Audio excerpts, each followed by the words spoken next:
Acharya channel. It's me Anita Lakshmi Acharya. Now we are discussing Indian Polity 2023 UPSC Prelims Previous Year's Papers and Solution. This is our part first session. ಭಾರತೀಯ ಸಂವಿಧಾನಕ್ಕೆ ಸಂಬಂಧಿಸಿದಂತೆ 2023ರಲ್ಲಿ ಕೇಳಲಾದ UPSC prelims ಪ್ರಶ್ನೆಗಳು ಮತ್ತು ಅದಕ್ಕೆ ಸಂಬಂಧಿಸಿದ ಉತ್ತರಗಳನ್ನು ನಾವೀಗ ಪಾರ್ಟ್ 1 ಸೆಷನ್ನಲ್ಲಿ ಡಿಸ್ಕಸ್ ಮಾಡ್ತಾ ಹೋಗೋಣ. ಅದಕ್ಕೂ ಮುಂಚೆ ಸಬ್ಸ್ಕ್ರೈಬ್ ಮಾಡಿಲ್ಲ ಅಂದರೆ ನಮ್ಮ ಚಾನಲನ್ನು ಪ್ಲೀಸ್ ಸಬ್ಸ್ಕ್ರೈಬ್ ಮಾಡಿ, ಶೇರ್ ಮಾಡಿ, ಲೈಕ್ ಮಾಡಿ, ನಿಮ್ಮ ಸಪೋರ್ಟನ್ನು ಕೊಡಿ ಅಂಥೇಳಿ ಕೇಳ್ಕೊಳ್ತಾ ಇದ್ವಿ. ಏನಾದರೂ ನಿಮಗೆ ಡೌಟ್ಸ್ ಬಂದರೆ ಕಾಮೆಂಟ್ ಮೂಲಕ ನಮ್ಮನ್ನು ಕೇಳ್ಬೋದು ಅಂತಲೂ ಕೂಡ ನಾವು ಈ ಮೂಲಕ ತಿಳಿಸ್ತಾ ಇದ್ವಿ.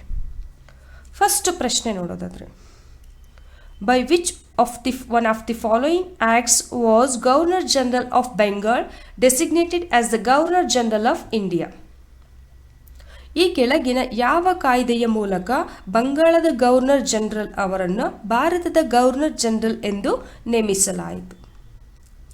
Regulating act, Pitt's India act, the Charter Act of 1793, the Charter Act of 1833. Which is the right answer? ಆನ್ಸರ್ನ ಡಿಸ್ಕಸ್ ಮಾಡೋದಾದರೆ, about the Charter Act, option D is a right answer. The Charter Act 1833. It was the final step toward the centralizations in British India. It made the Governor General of Bengal as the Governor General of India and vested in him all civil and military powers. Thus, the Act created for the first time the Government of India having authority over the entire territorial area possessed by the British in India. British ಭಾರತದಲ್ಲಿ ಕೇಂದ್ರೀಕರಣದ ಕಡೆಗೆ ಕೊನೆಯ ಹೆಜ್ಜೆ ಇದಾಗಿತ್ತು. 1833 charter ಆ ಕಾಯ್ದೆಯು ಬಂಗಾಳದ governor general ಅವರನ್ನು ಭಾರತದ governor general ಆಗಿ ಇಲ್ಲಿ ಮಾಡಲಾಯಿತು. ಅವರಿಗೆ ಎಲ್ಲ ನಾಗರಿಕ ಮತ್ತು ಮಿಲಿಟರಿ ಅಧಿಕಾರಗಳನ್ನು ಕೂಡ ನೀಡಲಾಗಿತ್ತು. ಹೀಗಾಗಿ ಈ ಕಾಯ್ದೆಯು ಮೊದಲ ಬಾರಿಗೆ ಭಾರತ ಸರ್ಕಾರ ಹೊಂದಿರುವ ಸಂಪೂರ್ಣ ಪ್ರಾದೇಶಿಕ ಪ್ರದೇಶದ ಮೇಲೆ ಅಧಿಕಾರವನ್ನು ಹೊಂದಂತಾಯಿತು. Lord William Bentinck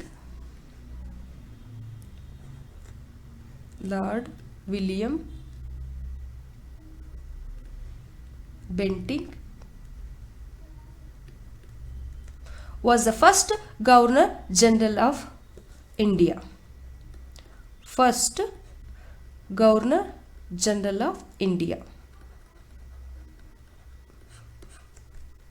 lord William ಬೆಂಟಿಕರು ಭಾರತದ ಮೊದಲ ಗವರ್ನರ್ ಜನರಲ್ ಆಗಿ ಆಯ್ಕೆಯಾದರು. It deprived the Governor of Bombay and Madras of their legislative power. ಈ ಚಾರ್ಟರ್ ಆಕ್ಟ್ ಅಡಿಯಲ್ಲಿ ಬಾಂಬೆ ಮತ್ತು ಮದ್ರಾಸ್ ರಾಜ್ಯಪಾಲರ ಶಾಸಕಾಂಗ ಅಧಿಕಾರವನ್ನು ಕೂಡ ಇದು ಕಸಿದುಕೊಂಡಿತು. Laws made under the Provisions Act were called regulations, while the law made under this act were called acts. ಹಿಂದಿನ ಕಾಯ್ದೆಗಳ ಅಡಿಯಲ್ಲಿ ಮಾಡಿದ ಕಾನೂನುಗಳನ್ನು ನಿಯಮಗಳು ಎಂದು ಕರೆಯಲಾಗ್ತಾ ಇತ್ತು. ಆದರೆ 1833 ಚಾರ್ಟರ್ ಕಾಯ್ದೆ ಅಡಿಯಲ್ಲಿ ಮಾಡಿದ ಕಾನೂನುಗಳನ್ನು ಕಾಯ್ದೆಗಳು ಅಂಥೇಳಿ ಇದನ್ನು ಕರೆಯಲಾಗ್ತಾ ಇತ್ತು. It ended the activities of East India Company as a commercial body which became a purely administrative body. ವಾಣಿಜ್ಯಾತ್ಮಕ ಸಂಸ್ಥೆಯಾಗಿ ಈಸ್ಟ್ ಇಂಡಿಯಾ ಕಂಪನಿಯ ಚಟುವಟಿಕೆಗಳನ್ನು ಕೊನೆಗೊಳಿಸಿ ಸಂಪೂರ್ಣವಾಗಿ ಆಡಳಿತಾತ್ಮಕ ಸಂಸ್ಥೆಯಾಗಿ ಮಾರ್ಪಟ್ಟಿದ್ದು according to the charter act 1833 ಅಡಿಯಲ್ಲಿ ಮಾಡಲಾಯಿತು. So the options D is a right answer. Second ಪ್ರಶ್ನೆನ ನೋಡೋದಾದರೆ, in essence what does due process of law mean? ಮೂಲಭೂತವಾಗಿ ಕಾನೂನಿನ ಸೂಕ್ತ ಪ್ರಕ್ರಿಯೆ ಎಂದರೆ ಏನು? Options: the principles of nature justice, the procedures established by law, fair applications of law, equality before law, which is the right answer. In the essence, what does due process of law means? The concept of due process is fundamental to ensuring the justice and fairness in legal proceeding. Due process refers to the legal requirement that the state must respect all the legal rights owed to a person. This include the right to fair procedures, protections before depriving an individuals of life, liberty or property. The principles of nature of justice is closely linked to due process of law. Due process of law, emphasizing the need for fairness, impartiality, and the opportunity to present a defense. It ensuring that decisions are made based on unbiased and just procedure, which uphold the public confidence in the legal system. So that answer is A is a right answer. The principles of nature of justice. ನೈಸರ್ಗಿಕ ನ್ಯಾಯದ ತತ್ವ, ಕಾನೂನಿನಿಂದ ಸ್ಥಾಪಿಸಲಾದ ಕಾರ್ಯವಿಧಾನ, ಕಾನೂನಿನ ನ್ಯಾಯಯುತ ಅನ್ವಯ, ಕಾನೂನಿನ ಮುಂದೆ ಸಮಾನತೆ ಅನ್ನೋ ಆಪ್ಷನ್ಸ್ ಅಲ್ಲಿ ದ ಪ್ರಿನ್ಸಿಪಲ್ ನೈಸರ್ಗಿಕ ನ್ಯಾಯದ ತತ್ವ ಅನ್ನೋದು ರೈಟ್ ಆನ್ಸರ್. ಅಂದರೆ ಕಾನೂನಿನ ಪ್ರಕ್ರಿಯೆಗಳಲ್ಲಿ ನ್ಯಾಯ ಮತ್ತು ನ್ಯಾಯಸಮ್ಮತತೆಯನ್ನು ಖಚಿತಪಡಿಸಿಕೊಳ್ಳಲು ನ್ಯಾಯಯುತ ಪ್ರಕ್ರಿಯೆಯ ಪರಿಕಲ್ಪನೆಯು ಮೂಲಭೂತವಾಗಿದೆ. ರಾಜ್ಯವು ಒಬ್ಬ ವ್ಯಕ್ತಿಗೆ ನೀಡಬೇಕಾದಂಥ ಎಲ್ಲ ಕಾನೂನು ಹಕ್ಕುಗಳನ್ನು ಗೌರವಿಸಬೇಕು. ಆ ಕಾನೂನುಗಳ ಅವಶ್ಯಕತೆಯನ್ನು ನ್ಯಾಯಯುತ ಪ್ರಕ್ರಿಯೆಯು ಸೂಚಿಸುವಂಥದ್ದು. ಇದು ವ್ಯಕ್ತಿಯ ಜೀವನ, ಸ್ವತಂತ್ರ ಆಸ್ತಿಯನ್ನು ಕಸಿದುಕೊಳ್ಳುವ ಮೊದಲು ನ್ಯಾಯಯುತ ಕಾರ್ಯವಿಧಾನಗಳು ಮತ್ತು ರಕ್ಷಣೆಗಳ ಹಕ್ಕುಗಳನ್ನು ಕೂಡ ಇದು ಒಳಗೊಂಡಿರುವಂಥದ್ದು. ನೈಸರ್ಗಿಕ ನ್ಯಾಯದ ಅಥವಾ the principles of nature of ಜಸ್ಟಿಸ್ನ ನ್ಯಾಯಯುತ ಪ್ರಕ್ರಿಯೆಗೆ ನಿಕಟ ಸಂಬಂಧ ಹೊಂದಿದೆ. ನ್ಯಾಯಯುತ ಸಮ್ಮತತೆ, ನಿಷ್ಪಕ್ಷಪಾತ ಮತ್ತು ಪ್ರತಿವಾದವನ್ನು ಮಂಡಿಸುವ ಅವಕಾಶದ ಅಗತ್ಯವನ್ನು ಇದು ಒತ್ತಿ ಹೇಳುವಂಥದ್ದು. ಇದು ಪಕ್ಷಪಾತವಿಲ್ಲದೆ ಮತ್ತು ನ್ಯಾಯಯುತವಾಗಿ ಕಾರ್ಯವಿಧಾನಗಳ ಆಧಾರದ ಮೇಲೆ ನಿರ್ಧಾರಗಳನ್ನು ತೆಗೆದುಕೊಳ್ಳುವುದನ್ನು ಕೂಡ ಇದು ಖಚಿತಪಡಿಸುತ್ತದೆ. ಸೊ ಕಾನೂನಿನ ವ್ಯವಸ್ಥೆಯಲ್ಲಿ ಸಾರ್ವಜನಿಕ ವಿಶ್ವಾಸವನ್ನು ಎತ್ತಿ ಹಿಡಿಯುವಲ್ಲಿ the principles of nature of justice ಪ್ರಮುಖವಾಗಿದೆ. ಹಾಗಾಗಿ the due process of law means the principles of nature of justice ಅಂತ ಹೇಳಿ ನಾವು ನೋಡಬಹುದಾಗಿದೆ. So the answer is options A is a right answer. Next ಪ್ರಶ್ನೆಯನ್ನು ನೋಡೋದಾದರೆ statement question third. Consider the following statement.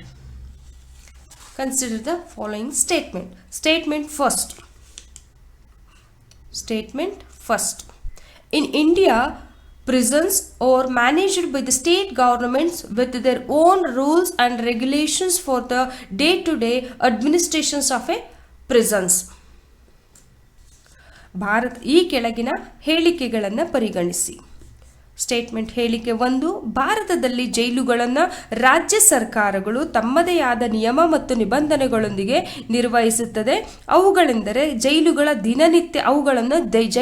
ದಿನನಿತ್ಯದ ಆಡಳಿತಕ್ಕಾಗಿ ಇದನ್ನು ಮಾಡಲಾಗ್ತದೆ ಅನ್ನೋದು statement 1. Statement 2, in India, prisons are governed by the Prisons Act 1894, which expressly kept the subject of prisons in the control of provincial government. ಹೇಳಿಕೆ 2ರಲ್ಲಿ ಭಾರತದಲ್ಲಿ ಜೈಲುಗಳನ್ನು 1894ರ ಜೈಲು ಕಾಯ್ದೆಯಿಂದ ನಿಯಂತ್ರಿಸಲಾಗ್ತದೆ. ಇದು ಜೈಲುಗಳ ವಿಷಯವನ್ನು ಪ್ರಾಂತೀಯ ಸರ್ಕಾರಗಳ ನಿಯಂತ್ರಣದಲ್ಲಿ ಸ್ಪಷ್ಟವಾಗಿ ಇರಿಸಲಾಗ್ತದೆ. Which of the following is correct in respect of above the statement? ಮೇಲಿನ ಹೇಳಿಕೆಗಳಿಗೆ ಸಂಬಂಧಿಸಿದಂತೆ ಈ ಕೆಳಗಿನವುಗಳಲ್ಲಿ ಯಾವುದು ಸರಿಯಾಗಿದೆ? Both statement 1 and statement are correct. And statement 2 is the correct explanations for the statement 1. Both statement 1 and statement 2 are correct. Statement 2 is not correct explanations for the statement 1. Statement 1 is a correct, but statement 2 is a incorrect. Statement 1 is incorrect, but statement 2 is a correct. Which is the right statement? ಜೈಲುಗಳಿಗೆ ಸಂಬಂಧಿಸಿದಂತೆ statement 1 ನಾನು discuss ಮಾಡೋದಾದರೆ, prisons or persons detained therein state list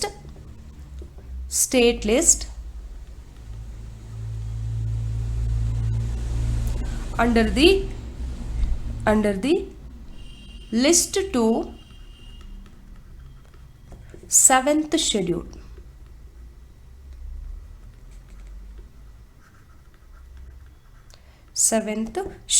To the Constitutions of India. Prisons are persons detained therein a state's list subject under of list 2 of the 7th schedule to the Constitutions of India. Administrations and management of a prisons and prisoners is a responsibility of a respective state government, who are competent to take appropriate actions in this regard. However, given the significance of prisons in the criminal justice system, the Ministry of Home Affairs has been providing a regular guidance and support to the state and union territories on diverse issues relating to the prisons administration. ಜೈಲುಗಳು ಅಥವಾ ಅದರಲ್ಲಿ ಬಂಧಿಸಲ್ಪಟ್ಟಂತಹ ವ್ಯಕ್ತಿಗಳು ಭಾರತ ಸಂವಿಧಾನದ 7ನೇ ವೇಳಾಪಟ್ಟಿ 7th schedule ಪಟ್ಟಿ 2 ಅಥವಾ list 2ರಲ್ಲಿ ಅಡಿಯಲ್ಲಿ ರಾಜ್ಯ ಪಟ್ಟಿಯ ಒಂದು ವಿಷಯವಾಗಿದೆ, ಅಂದರೆ ಸ್ಟೇಟ್ ಲಿಸ್ಟ್ನ ಒಂದು ವಿಷಯವಾಗಿದೆ. ಜೈಲುಗಳು ಮತ್ತು ಕೈದಿಗಳ ಆಡಳಿತ ಮತ್ತು ನಿರ್ವಹಣೆಯ ಸೂಕ್ತ ಕ್ರಮ ತೆಗೆದುಕೊಳ್ಳಲು ಆಯಾ ರಾಜ್ಯ ಸರ್ಕಾರಗಳ ಜವಾಬ್ದಾರಿಯಾಗಿದೆ. ಆದಾಗ್ಯೂ ಅಪರಾಧ ನ್ಯಾಯ ವ್ಯವಸ್ಥೆಯಲ್ಲಿ ಜೈಲುಗಳ ಮಹತ್ವವನ್ನು ಗಮನಿಸಿದಾಗ ಗೃಹ ಸಚಿವಾಲಯವು ಜೈಲು ಆಡಳಿತಕ್ಕೆ ಸಂಬಂಧಿಸಿದಂತೆ ವೈವಿಧ್ಯಮಯ ವಿಷಯಗಳ ಕುರಿತು ರಾಜ್ಯಗಳು ಮತ್ತು ಕೇಂದ್ರಾಡಳಿತ ಪ್ರದೇಶಗಳಿಗೆ ನಿಯಮಿತ ಮಾರ್ಗದರ್ಶನ ಮತ್ತು ಬೆಂಬಲವನ್ನು ಸಹ ನೀಡ್ತಾ ಇದೆ. So that the statement first is A correct answer. The statement 1 is a right answer. The statement 2. In India, prisons are governed by the Prisons Act 1894. Yes, the Prisons Act 1894 is right. The prisons means any jail or place used permanently or temporarily under the general special order of state government for the detentions of prisoners, including all lands and buildings and thereto. And also the section 59 of the Prisons Act 1894 confer upon the state government power to make a rule consistent with this act. Statement 2 ಅಲ್ಲಿ ಜೈಲು ಕಾಯ್ದೆ 1894ರ ಜೈಲನ್ನು ಹೀಗೆ ಹೇಳಲಾಗ್ತಾ ಇದೆ. ಕಾರಾಗೃಹ ಎಂದರೆ ಕೈದಿಗಳ ಬಂಧನಕ್ಕಾಗಿ ರಾಜ್ಯ ಸರ್ಕಾರದ ಸಾಮಾನ್ಯ ಅಥವಾ ವಿಶೇಷ ಆದೇಶಗಳ ಅಡಿಯಲ್ಲಿ ಶಾಶ್ವತವಾಗಿ ಅಥವಾ ತಾತ್ಕಾಲಿಕವಾಗಿ ಬಳಸಲಾಗುವ ಯಾವುದೇ ಜೈಲು ಅಥವಾ ಸ್ಥಳ, ಅದಕ್ಕೆ ಸಂಬಂಧಿಸಿದ ಎಲ್ಲ ಭೂಮಿಗಳು ಮತ್ತು ಕಟ್ಟಡಗಳನ್ನು ಕೂಡ ಒಳಗೊಂಡಿದೆ. ಅದಲ್ಲದೆ 1894ರ ಕಾರಾಗೃಹ ಕಾಯ್ದೆಯ ಸೆಕ್ಷನ್ 59ರ ಕಾಯ್ದೆಯ ಅನುಗುಣವಾಗಿ ಈ ನಿಯಮಗಳನ್ನು ರಚಿಸಲು ಆಯಾ ರಾಜ್ಯ ಸರ್ಕಾರಕ್ಕೆ ಅಧಿಕಾರವನ್ನು ಕೂಡ ನೀಡಲಾಗ್ತಾ ಇದೆ. ಹಾಗಾಗಿ statement 2 is also a right answer. So options is A is a both statement 1 and statement 2 are correct. Statement 2 is the correct explanation for the statement 1 is a right answer. So third question is options A is a right answer. ಏನಾದರೂ doubts ಇದ್ದರೆ comment ಮೂಲಕ ದಯವಿಟ್ಟು ತಿಳಿಸ್ಕೊಡಿ ಅಂತ ಕೇಳ್ತಾ ಇದ್ದೀನಿ. So 4th ಪ್ರಶ್ನೆಯನ್ನು ನೋಡೋದಾದರೆ, which one of the following statement best reflect the chief purpose of the constitutions of a country? Which of the following statement best reflects the chief purpose of the constitutions of a country? ಈ ಕೆಳಗಿನ ಯಾವ ಹೇಳಿಕೆಯು ದೇಶದ ಸಂವಿಧಾನದ ಮುಖ್ಯ ಉದ್ದೇಶವನ್ನು ಉತ್ತಮವಾಗಿ ಪ್ರತಿಬಿಂಬಿಸುತ್ತದೆ? It determining the objectives for the making of necessary law. It enable the creations of political office and a government. It define and limits the power of government. It secures the social justice and social equality and social security. ಅಗತ್ಯ ಕಾನೂನುಗಳನ್ನು ರೂಪಿಸುವ ಉದ್ದೇಶವನ್ನು ಇದು ನಿರ್ಧರಿಸುತ್ತದೆ. ಇದು ರಾಜಕೀಯ ಕಚೇರಿಗಳು ಮತ್ತು ಸರ್ಕಾರಗಳನ್ನು ರಚಿಸಲು ಅನುವು ಮಾಡಿಕೊಡುತ್ತದೆ. ಇದು ಸರ್ಕಾರದ ಅಧಿಕಾರಗಳನ್ನು ವ್ಯಾಖ್ಯಾನಿಸುತ್ತದೆ ಮತ್ತು ಮಿತಿಗೊಳಿಸುತ್ತದೆ. ಇದು ಸಾಮಾಜಿಕ ನ್ಯಾಯ, ಸಾಮಾಜಿಕ ಸಮಾನತೆ, ಸಾಮಾಜಿಕ ಭದ್ರತೆಯನ್ನು ಸುರಕ್ಷಿತಗೊಳಿಸುವಂಥದ್ದು, which is a right answer. The Constitution is a body on basic of law, principle that describe the general organizations and operations of the state and contain the fundamental principles or norms that underlie and guide all government action. ಸಂವಿಧಾನವು ರಾಜ್ಯದ ಸಾಮಾನ್ಯ ಸಂಘಟನೆ ಮತ್ತು ಕಾರ್ಯಾಚರಣೆಯನ್ನು ವಿವರಿಸುವ ಮತ್ತು ಎಲ್ಲ ಸರ್ಕಾರಿ ಕ್ರಮಗಳಿಗೆ ಆಧಾರವಾಗಿರುವ ಮತ್ತು ಮಾರ್ಗದರ್ಶನ ನೀಡುವ ಮೂಲಭೂತ ತತ್ವಗಳು, ಮಾನದಂಡಗಳನ್ನು ಒಳಗೊಂಡಿರುವ ಮೂಲಭೂತ ಕಾನೂನುಗಳು ಮತ್ತು ತತ್ವಗಳ ಒಂದು ಗುಂಪು ಇದಾಗಿದೆ. Constitution is simultaneously a legal, political and social instrument. As a supreme or higher law, its provisions provide a framework under which all regulations, legislation, institution and procedures operate. ಸಂವಿಧಾನವು ಏಕಸಮಯದಲ್ಲಿ ಕಾನೂನು, ರಾಜಕೀಯ, ಸಾಮಾಜಿಕ ಸಾಧನವಾಗಿದ್ದು ಸರ್ವೋಚ್ಚ ಮತ್ತು ಉನ್ನತ ಕಾನೂನಾಗಿ ಅದರ ನಿಬಂಧನೆಗಳು ಮತ್ತು ಅದರ ಎಲ್ಲ ನಿಯಮಗಳು, ಶಾಸನ ಸಂಸ್ಥೆಗಳನ್ನು, ಕಾರ್ಯವಿಧಾನಗಳನ್ನು, ಕಾರ್ಯನಿರ್ವಹಿಸುವ ಚೌಕಟ್ಟನ್ನು ಕೂಡ ಇದು ಒದಗಿಸುವಂಥದ್ದು. It articulating the rights of citizens that institutions, procedures and legislation must not infringe on which the state must strive to ensure. ಸಂಸ್ಥೆಗಳು, ಕಾರ್ಯವಿಧಾನಗಳು, ಶಾಸನಗಳು ಉಲ್ಲಂಘಿಸದಂತೆ ಮತ್ತು ರಾಜ್ಯವು ಖಚಿತಪಡಿಸಿಕೊಳ್ಳಲು ಶ್ರಮಿಸಬೇಕಾದ ನಾಗರಿಕ ಹಕ್ಕುಗಳನ್ನು ಇದು ಕೂಡ ಸ್ಪಷ್ಟಪಡಿಸುವಂಥದ್ದು. Politically, it establishing and distribute limits the governmental power and provide a mechanism for deliberating and deciding on public policy. ರಾಜಕೀಯವಾಗಿ ಇದು ಸರ್ಕಾರಿ ಅಧಿಕಾರವನ್ನು ಸ್ಥಾಪಿಸುವಂಥದ್ದು, ವಿತರಿಸುವಂಥದ್ದು ಮತ್ತು ಮಿತಗೊಳಿಸುವಂಥದ್ದು ಸಂವಿಧಾನದ ಮುಖ್ಯ ಉದ್ದೇಶವಾಗಿದೆ. ಸಾರ್ವಜನಿಕ ನೀತಿಯನ್ನು ಚರ್ಚಿಸಲು ಮತ್ತು ನಿರ್ಧರಿಸಲು ಕಾರ್ಯವಿಧಾನಗಳನ್ನು ಕೂಡ ಈ ಸಂವಿಧಾನವು ಒದಗಿಸುತ್ತದೆ. Socially, it may reflect shared identity or civic visions of state expressing commonly held value or foundational principle.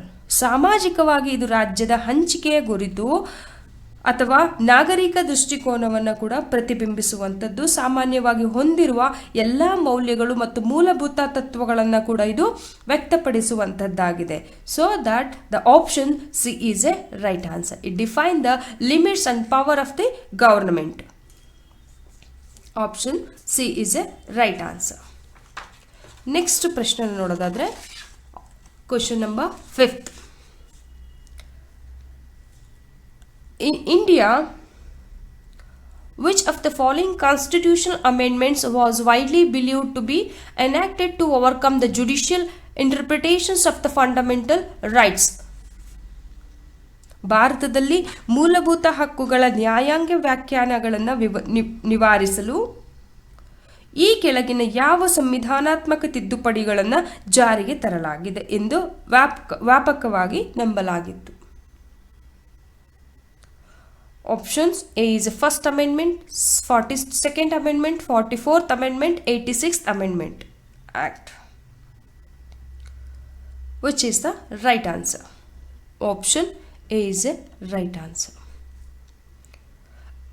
So about the First Amendment, the Constitutions of First Amendment Act 1951 ಅಲ್ಲಿ First Amendment Act ಸಂವಿಧಾನದ ಮೊದಲ ತಿದ್ದುಪಡಿ 1951ರಲ್ಲಿ ಆಯಿತು. ಏನು ಹೇಳ್ತದೆ ಇದು? The constitution's first amendment act 1951 was to address certain difficulties that had been brought to legal light by judicial decision and pronouncement, especially with regard to the chapter on fundamental rights. ಸಂವಿಧಾನದ ಮೊದಲ ತಿದ್ದುಪಡಿ 1951 ನ್ಯಾಯಾಂಗ ನಿರ್ಧಾರಗಳು, ಅದಕ್ಕೆ ಸಂಬಂಧಿಸಿದ ಘೋಷಣೆಗಳು ಮತ್ತು ಅದರ ಮೂಲಭೂತ ಹಕ್ಕುಗಳ ಅಧ್ಯಾಯಕ್ಕೆ ಸಂಬಂಧಿಸಿದಂತೆ ಕೆಲವು ತೊಂದರೆಗಳನ್ನು ಕೂಡ ಇಲ್ಲಿ ಪರಿಹರಿಸಲಾಯಿತು. The main objectives of the first amendment act 1951 were 1951 ಮೊದಲ ತಿದ್ದುಪಡಿ ಕಾಯ್ದೆಯ ಪ್ರಮುಖ ಉದ್ದೇಶಗಳೆಂದರೆ to amend the Article 19 for the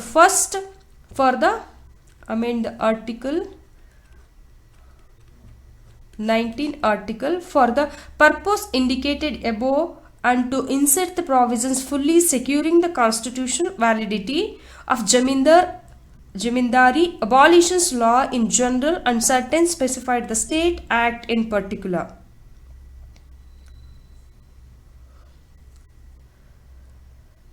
19ನೇ ವಿಧಿಯನ್ನು ತಿದ್ದುಪಡಿ ಮಾಡುವುದು ಮತ್ತು ಸಾಮಾನ್ಯವಾಗಿ ಜಮೀನ್ದಾರಿ ರದ್ದತಿ ಕಾನೂನುಗಳ ಸಂವಿಧಾನಿಕ ಸಿಂಧುತ್ವವನ್ನು ಸಂಪೂರ್ಣವಾಗಿ ಭದ್ರಪಡಿಸುವ ನಿಬಂಧನೆಗಳನ್ನು ಸೇರಿಸುವಂಥದ್ದು ಮತ್ತು ಕೆಲವು ನಿರ್ದಿಷ್ಟ ರಾಜ್ಯ ಕಾಯ್ದೆಗಳು ಮುಂತಾದ ರಾಜ್ಯ ಕಾಯ್ದೆಗಳನ್ನು ಕೂಡ ಇದು ತಿಳಿಸುವಂಥದ್ದು ಅಥವಾ ತಿದ್ದುಪಡಿ ಮಾಡುವಂಥ ಕೆಲಸವನ್ನು ಇದು ಮಾಡಿತು. ಮೂಲಭೂತ ಹಕ್ಕುಗಳ ನ್ಯಾಯಾಂಗ ವ್ಯಾಖ್ಯಾನಗಳನ್ನು ನಿವಾರಿಸಲು ಇದನ್ನು ಪ್ರಮುಖವಾಗಿ ಜಾರಿಗೆ ತರಲಾಯಿತು. The opportunity was taken to propose a few minor amendments to other articles in order to remove the difficulties that may arise. ಇತರ ಒಂದು ಆರ್ಟಿಕಲ್ಗಳಲ್ಲಿ ಉಂಟಾಗಬಹುದಾದಂತಹ ತೊಂದರೆಗಳನ್ನು ನಿವಾರಿಸಲು ಕೆಲವು ಸಣ್ಣ ತಿದ್ದುಪಡಿಗಳನ್ನು ಪ್ರಸ್ತಾಪಿಸಲು ಈ ಅವಕಾಶವನ್ನು ಕೂಡ ಇಲ್ಲಿ ಮೊದಲ ಅಮೆಂಡ್ಮೆಂಟ್ನಲ್ಲಿ ಬಳಸಿಕೊಳ್ಳಲಾಯಿತು. So and also the justiciable of the fundamental rights and non-justiciable of directive principles on the one hand, the moral obligations of the state to implementing the directive principles, Article 37 DPSP, Article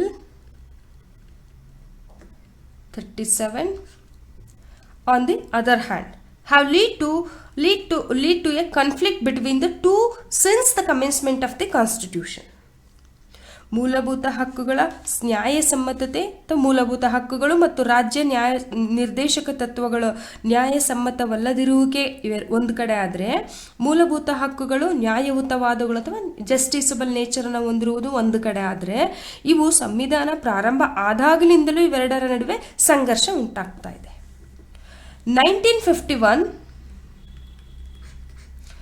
ಚಂಪಕಂ ದೊರೈರಾಜನ್ case, the Supreme Court ruled that in case of any conflict between the fundamental rights and directive principles, the former would prevail.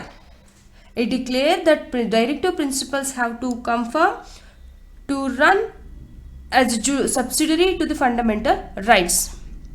ಚಂಪಕಂ ದೊರೈರಾಜನ್ ಪ್ರಕರಣದಲ್ಲಿ supreme court ಮೂಲಭೂತ ಹಕ್ಕುಗಳು ರಾಜ್ಯ ನಿರ್ದೇಶಕ ತತ್ವಗಳ ನಡುವೆ ಯಾವುದೇ ಸಂಘರ್ಷ ಉಂಟಾದರೆ ಮೊದಲು ಮೆಲುಗೈ ಸಾಧಿಸುತ್ತದೆ ಎಂಥೇಳಿ ತೀರ್ಪನ್ನು ನೀಡಿತು. ನಿರ್ದೇಶಕ ತತ್ವಗಳು ಮೂಲಭೂತ ಹಕ್ಕುಗಳಿಗೆ ಅನುಗುಣವಾಗಿರಬೇಕು, ಅವುಗಳಿಗೆ ಅಂಗಸಂಸ್ಥೆಯಾಗಿ ಕಾರ್ಯವನ್ನು ನಿರ್ವಹಿಸಬೇಕು ಎಂದು ಸಹ ಈ ಚಂಪಕಂ ದೊರೈರಾಜನ್ ಕೇಸಲ್ಲಿ ಇದು ಡಿಕ್ಲೇರ್ ಅನ್ನ ಮಾಡಿತು. But it also held that the fundamental rights could be amended by the Parliament by enacting Constitutional Amendment Act. ಸಂವಿಧಾನ ತಿದ್ದುಪಡಿ ಕಾಯ್ದೆಗಳನ್ನು ಜಾರಿಗೆ ತರುವ ಮೂಲಕ ಸಂಸತ್ತು ಮೂಲಭೂತ ಹಕ್ಕುಗಳನ್ನು ತಿದ್ದುಪಡಿ ಮಾಡಬಹುದು ಎಂದು ಕೂಡ ಅದು ತಿಳಿಸಿತು. As a result, Parliament made the First Amendment Act 1951, the Fourth Amendment Act 1955, the Seventh Amendment Act 1964 to implementing some of directives. ಇದರ ಪರಿಣಾಮವಾಗಿ ಸಂಸತ್ತು ಕೆಲವು ನಿರ್ದೇಶನಗಳನ್ನು ಕೂಡ ಜಾರಿಗೆ ತರಲು ಪ್ರಾರಂಭಿಸಿತು. ಫಸ್ಟ್ ತಿದ್ದುಪಡಿ ಕಾಯ್ದೆ 1951, ಫಸ್ಟ್ ಅಮೆಂಡ್ಮೆಂಟ್, ನಾಲ್ಕನೆಯ ತಿದ್ದುಪಡಿ ಕಾಯ್ದೆ 1955, fourth amendment act, 17th amendment act 1964, 17th amendment ಆಕ್ಟ್ಗಳನ್ನು ಕೂಡ ತಿದ್ದುಪಡಿಯನ್ನು ಜಾರಿಗೆ ತಂತು. ಹಾಗಾಗಿ option 1 is a right answer. First amendment is a right answer. Next ಪ್ರಶ್ನೆನ ನೋಡೋದಾದರೆ, ಎಸ್, ಸೊ ಇವತ್ತಿನ ಸೆಷನಲ್ಲಿ 5 ಪ್ರಶ್ನೆಗಳನ್ನು ಡಿಸ್ಕಸ್ ಮಾಡಿದ್ವಿ. ಸೊ ಏನಾದರೂ ಮಿಸ್ಟೇಕ್ಸ್ ಇದ್ದರೆ, ಡೌಟ್ಸ್ ಇದ್ದರೆ ದಯವಿಟ್ಟು ಕಾಮೆಂಟ್ ಮೂಲಕ ಕೇಳಿ. ನಮ್ಮ ಕಡೆಯಿಂದ ಸರಿಯಾದ ಉತ್ತರವನ್ನು ಕೊಡೋದಕ್ಕೆ ಪ್ರಯತ್ನ ಪಡ್ತಾ ಇದ್ದೇವೆ ಅಂತ ಹೇಳ್ತಾ, ಸೊ ನಮ್ಮ ಚಾನಲನ್ನು ಸಬ್ಸ್ಕ್ರೈಬ್ ಮಾಡಿಲ್ಲ ಅಂದರೆ ಪ್ಲೀಸ್ ಸಬ್ಸ್ಕ್ರೈಬ್ ಮಾಡಿ. ಮತ್ತೆ 5 ಪ್ರಶ್ನೆಯೊಂದಿಗೆ ಪಾರ್ಟ್ 2 ಸೆಷನಲ್ಲಿ ಮತ್ತೆ ಸಿಗೋಣ. ಇದು ಸಬ್ಜೆಕ್ಟ್ ವೈಸು ನಾವು ಪ್ರಶ್ನೆಗಳನ್ನು ವಿಡಿಯೋ ಮಾಡಿ ಬಿಡ್ತಾ ಇರೋದು. ದಯವಿಟ್ಟು ನಿಮ್ಮ ಸಪೋರ್ಟ್ ಮಾಡಿ ಅಂತ ಕೇಳ್ತಾ ಇವತ್ತಿನ ಸೆಷನನ್ನು ಮುಗಿಸ್ತಾ ಇದ್ವಿ. Thank you.